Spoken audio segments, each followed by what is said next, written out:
Buenos días, familias. Espero que estén bien, que estén gozando de la presencia de Dios, de la bendición de Dios.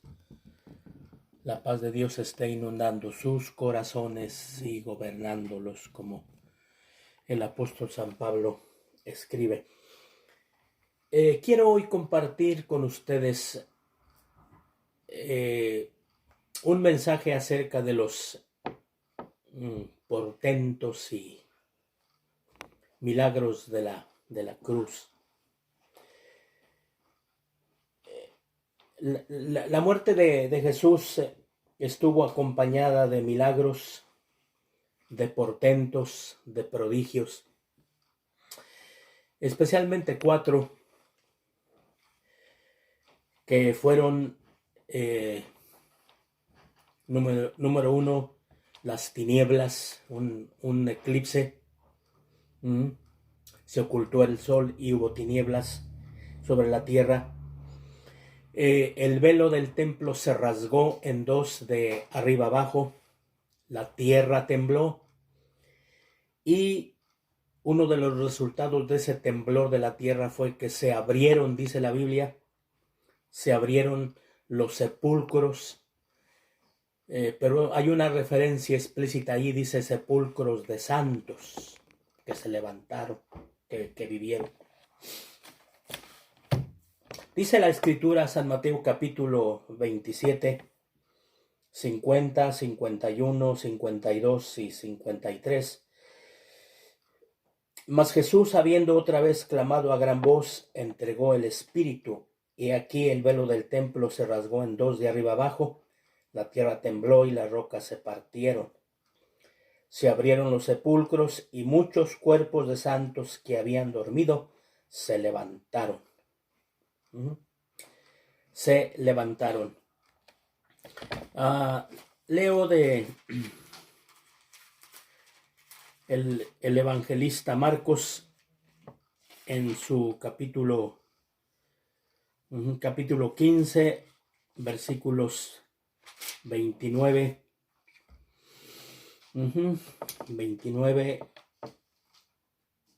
al 50 al 33.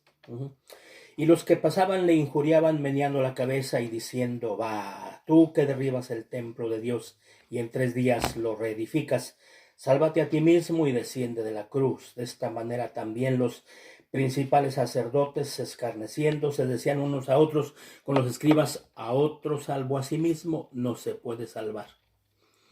El Rey de Israel, Cristo, el Rey de Israel, descienda ahora de la cruz para que veamos y creamos también lo que los que estaban crucificados con él le injuriaban. Cuando vino la hora sexta, hubo tinieblas sobre toda la tierra hasta la hora 9. Tinieblas, el velo del templo rasgado, la tierra tembló y se abrieron los sepulcros. Quiero hablar en el orden inverso.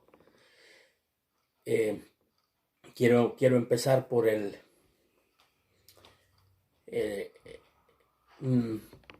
tercer milagro. La tierra tembló.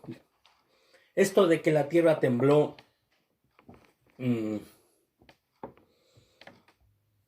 dice el evangelista Mateo: he aquí el velo del templo se rasgó en 2 de arriba abajo, y la tierra tembló y las rocas se partieron. ¿En qué podemos pensar al leer de esto? La tierra tembló. Yo creo que de esta manera la tierra dio testimonio de la inocencia de Jesús, el crucificado. La Biblia dice que todas las cosas fueron hechas por Cristo. Sin Él nada de lo que existe existiera. La tierra está viendo morir a su Creador. Entonces, de esta manera da testimonio la tierra de la inocencia de Jesús, el Creador de ella, y del horrendo crimen cometido contra Él. La tierra se conmovió por este horrible y terrible crimen. Jesucristo era y es el creador de los cielos y de la tierra. Se abrieron los sepulcros. Es el gran milagro. Se abrieron los sepulcros. El terremoto quebró las rocas. Las rocas, algo sólido, hendió las rocas y abrió sepulcros. Abrió los sepulcros y muchos cuerpos se levantaron. Muchos cuerpos salieron de sus tumbas. Este acontecimiento nos lleva a pensar que los que vivieron y murieron antes de la muerte de Cristo recibieron el beneficio derivado de ella con efectos retroactivos.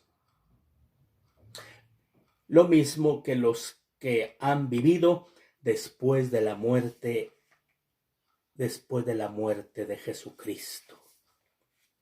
La muerte de Cristo tuvo poder más que suficiente como para conquistar, desarmar y destruir la muerte.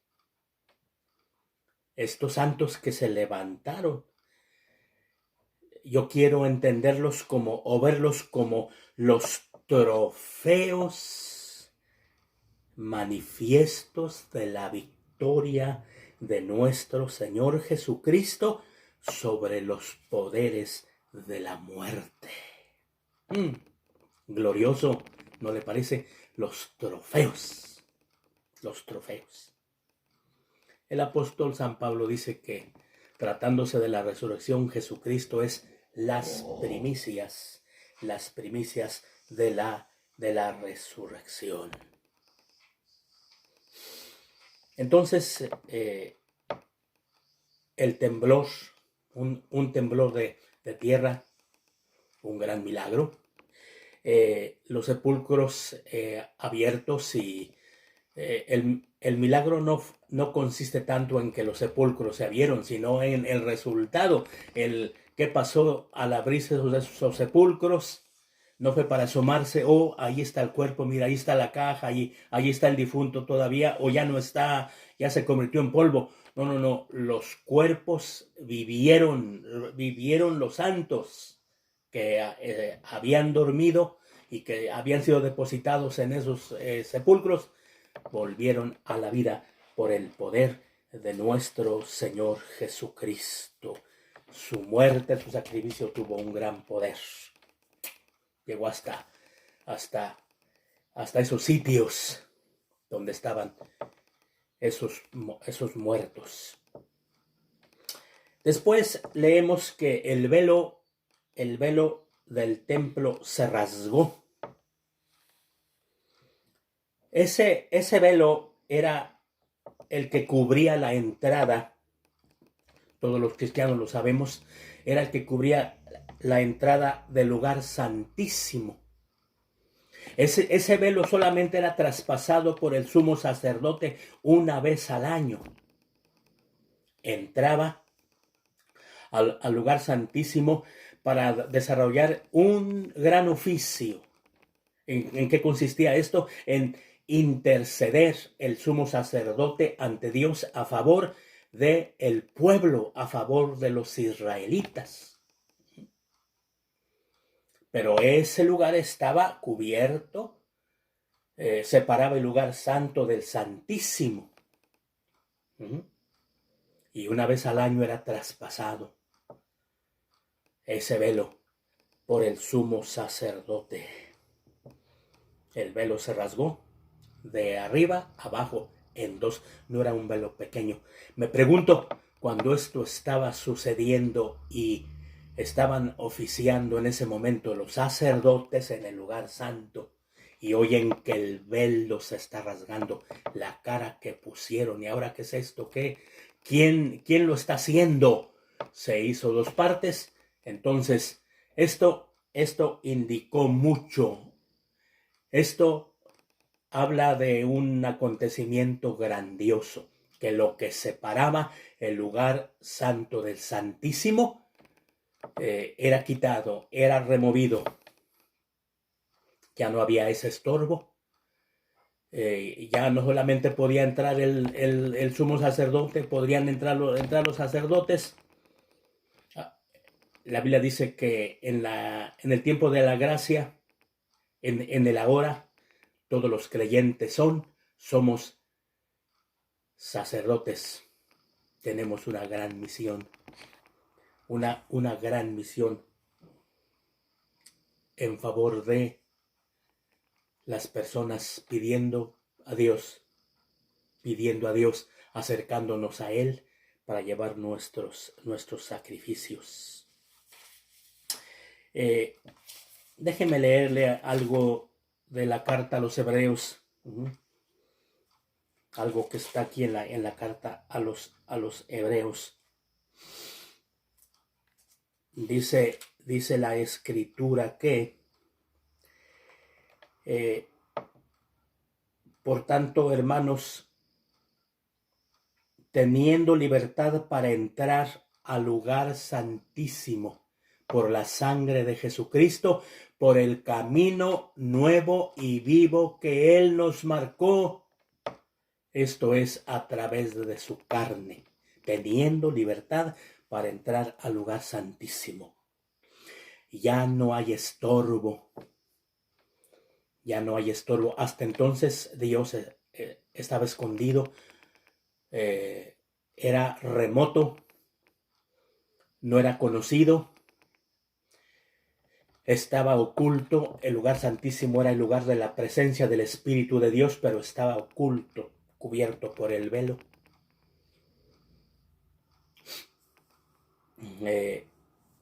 Pero la Biblia dice que Jesucristo no solamente nos vino a hablar de Dios, nos trajo a Dios. En Jesucristo Dios se dio a conocer, el mundo pudo conocerle.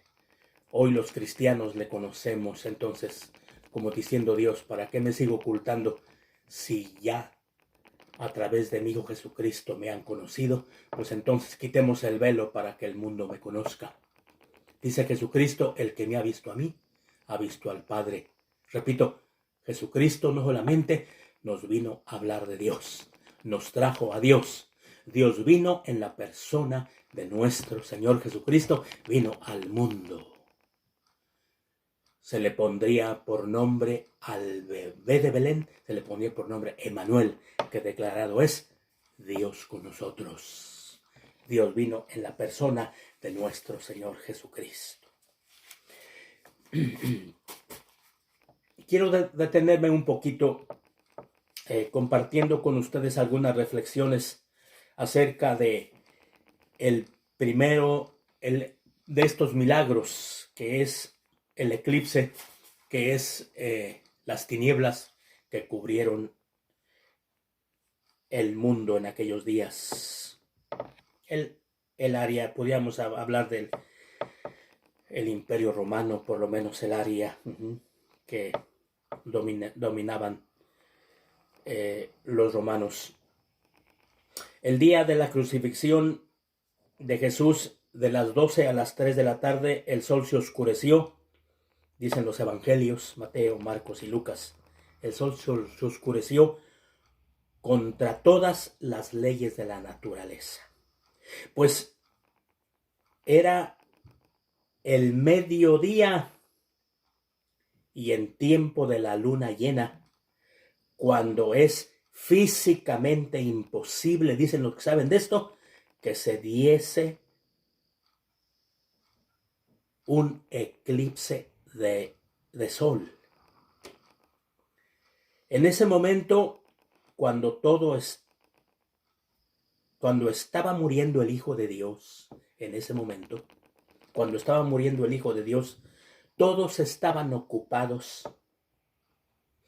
Todo mundo estaba ocupado. Aquí, alrededor de los crucificados y de Jesucristo especialmente, toda la turba entre el centurión, los sacerdotes, él o los verdugos, el gobernador, etcétera, todos aquí estaban inmersos en el acontecimiento del crucificado y de verle morir, al que según ellos era un blasfemo, era un impostor y por lo tanto tenía que morir. Estaban ocupados en esto. Más allá, la gente que no estaba enterada de este terrible acontecimiento, estaba cada uno entregado a sus tareas. Pero pregúntese conmigo, ¿quién estaba muriendo en ese momento? Le recuerdo esto, y usted y yo lo sabemos. En el mundo, cuando muere un personaje importante, suele rendírsele un minuto de silencio. Por tratarse de quién era el que moría, Dios hizo que a través de este eclipse milagroso, Dios hizo que a través de este tiempo de tinieblas, todo mundo guardase no un minuto, pero sí 1, 2, hasta 3 horas de silencio. Pues me imagino que todos tuvieron que poner sus actividades a un lado y estarse quietos, porque solo había tinieblas que no les permitían actuar, llevar a cabo sus actividades. Perdónenme ustedes, por favor, si consideran que doy rienda suelta a mi imaginación. Por esto, escúcheme. Mientras todo mundo estaba quieto, había oscuridad, había tinieblas. Nadie se levantaba, nadie hacía actividades. Mientras todo el mundo estaba quieto en silencio, ahí al pie de la cruz, solo se escuchaban caer las gotas de sangre del cuerpo de Jesucristo. Y pareciera ser que las estoy escuchando. ¡Tac! Una gota. ¡Tac! Otra. ¡Tac! Otra gota. Era solo lo que se escuchaba, porque todo el mundo estaba quieto. De no haber habido esas tinieblas, de no haber habido ese eclipse, todo hubiera seguido igual, nada hubiera sucedido diferente. Esto no se hubiera dado, pero el mundo tenía, lo quisiera o no, lo supiesen o no, hubieran sabido o no, que de hecho no lo supieron en aquellos días quién moría en la cruz, de quién se trataba la muerte de Jesucristo, del Hijo de Dios, del Creador del mundo. Lo quisieran o no, todo mundo tuvo que guardar silencio. Esto es sorprendente, cómo Dios se las arregla.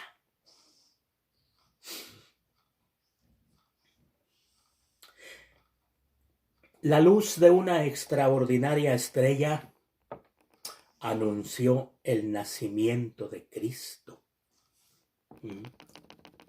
Todos recordamos, hemos leído aquellos personajes que vinieron de lejos, venían guiados por la estrella y preguntaban: ¿dónde está el rey de los judíos que ha nacido? Porque su estrella hemos visto en el oriente. Una estrella irradia luz. Su estrella hemos visto en el oriente y venimos a adorarle.